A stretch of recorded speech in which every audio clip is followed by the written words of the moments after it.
Memasuki minggu kedua di bulan suci Ramadan, Pusat Grosir Surabaya atau yang umum disebut PGS Surabaya belum menunjukkan meningkatnya berbagai omset penjualan, khususnya omset kebutuhan sekunder. Situasi ini diduga ditengarai oleh diterapkannya peraturan pemerintah tentang larangan mudik. Semenjak ditetapkannya peraturan tersebut, sejumlah pedagang mengeluhkan sepinya pengunjung di PGS Surabaya. Hal tersebut sebagaimana diakui Harun, pedagang pakaian busana muslim di lantai 2 PGS Surabaya. Ia mengungkapkan, tahun-tahun sebelum masa pandemi, pengunjung biasanya meningkat drastis.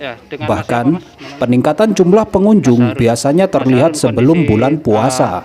Di bulan Ramadan di PGS ini sendiri gimana, Mas? Untuk pemasaran? Untuk pemasaran Ramadan ini agak menurun, Mas, dibandingkan Ramadan yang tahun lalu.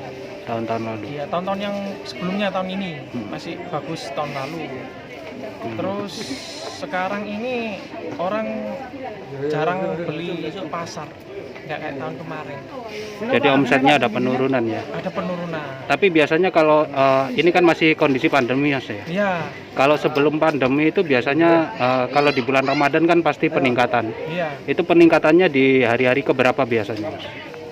Menjelang akhir Ramadan. Menjelang akhir ya? Iya. Kira-kira berapa minggu sebelumnya?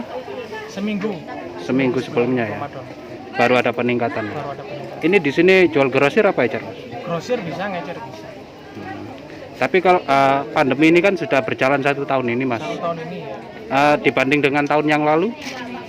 Dibanding dengan tahun yang lalu, sebetulnya masih mending ini, Mas. Saya bandingkan itu yang tahun-tahun sebelum pandemi. Yang sebelumnya ya? Kita istilahnya kalau pas bulan Ramadan atau sebelum bulan Ramadan itu istilahnya panen para pedagang. Artinya selama pandemi ini ya, mulai dari tahun kemarin itu di tahun sekarang masih sulit. Masih sulit ya. Ya, perekonomian juga sulit semua. Harapannya di perdagangan juga.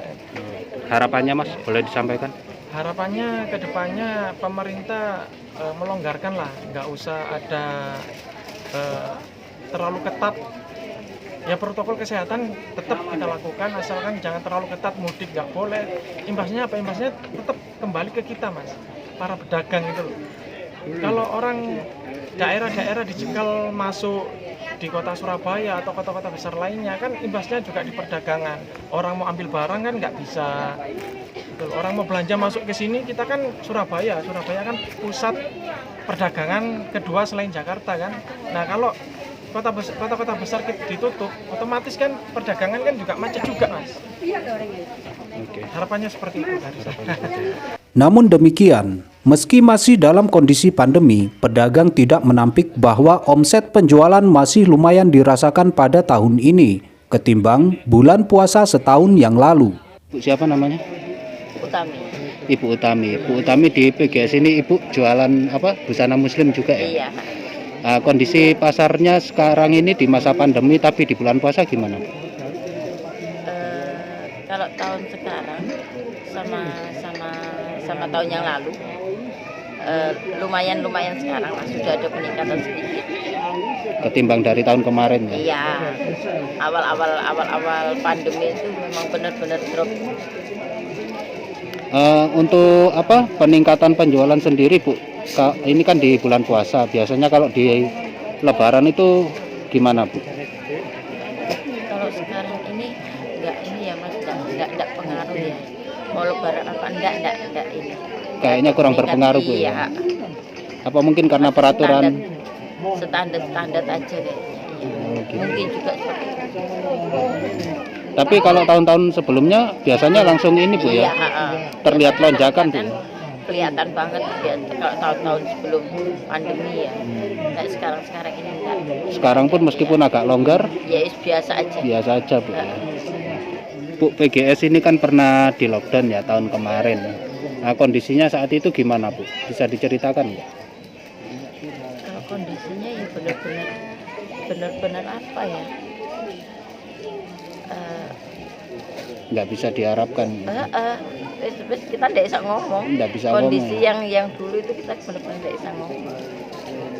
Tapi setelah dari 2 minggu ditutup itu ada peraturan yang sangat ketat atau gimana? Peraturan selalu ada kayak ini ya, protokol kesehatan itu pasti selalu ada, sampai sekarang pun juga masih kayak gitu. Tapi dibanding waktu itu Cuman sekarang lebih longgar. Maksudnya untuk mungkin orang-orang udah pada jenuh ya. Maksudnya kalau di rumah terus kan mereka jenuh, nggak ngelakuin aktivitas apa-apa, mereka juga jenuh. Jadi ya mereka mungkin mikirnya juga sambil lalu aja. Yang penting protokol kesehatan tetap dilakukan kayak gitu aja. Bu, ini kan tempat tengkulak juga toh Bu.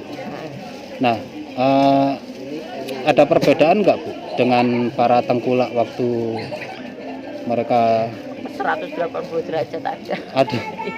Sangat terasa Ibu ya? Iya. Masya Allah. 180 derajat perbedaannya.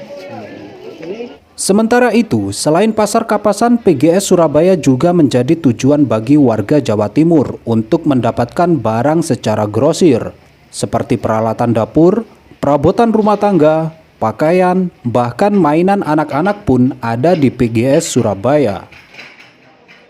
Dengan Bapak Kasiman Bapak Dasiman dari Kecamatan Darbandong, Desa Pucuk, Kabupaten Mojokerto. Mojokerto Iya. Pak. Bapak datang ke PGS ini untuk Membeli pakaian. beli pakaian Iya, grosir. seragam kelompok tani. Oh gitu. Ya, syukuran soalnya ya terus terang aja dengan harga cabai yang mahal, akhirnya kelompok bisa menyikapi ini. Oh gitu. Terus kalau kenapa memilih belanja di PGS Pak?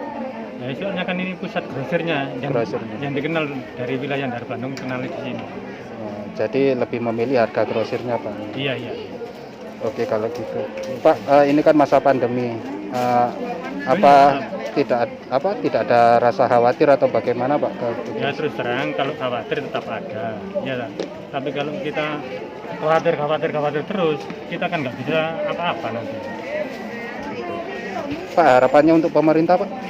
Harapan untuk pemerintah ya diusahakan kalau bisa tuh secepatnya masalah pandemi itu habis. Demikianlah informasi terkini dari channel YouTube Jibril Art. Nantikan informasi menarik lainnya. Jangan lupa subscribe, like, komen, dan share.